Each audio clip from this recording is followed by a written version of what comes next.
Click the bell icon to get latest videos from Ekeeda. Hello friends, when I'll talk about controllers, these are certain devices which control the movement of the tool and the making of the workpiece. What are these functions we are going to see in this video.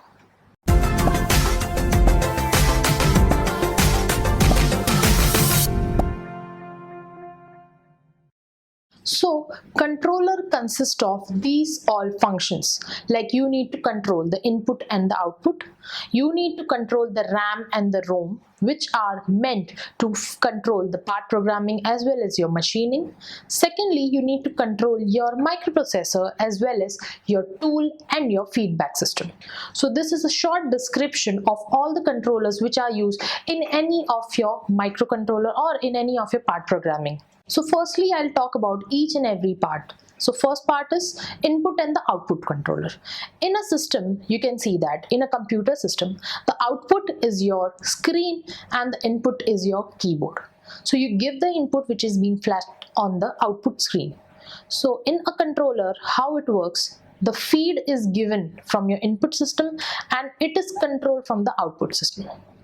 Then I'll talk about the microcontrollers, which are your microprocessors. All the part programming is being stored in the microprocessor in the form of ROM as well as your RAM.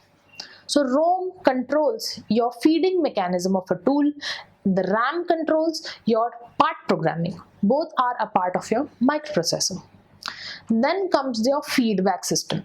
The feedback system directly gives the feedback according to the output made to your RAM ROM. So it transfers the control to your input system by considering the output.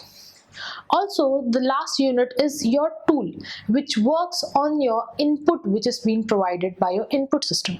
So the tool is the output which is given to your workpiece.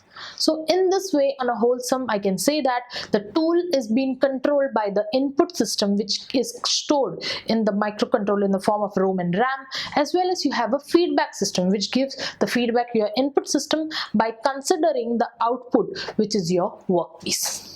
Thank you for watching this video. Stay tuned with Ekeeda and do subscribe our channel Ekeeda.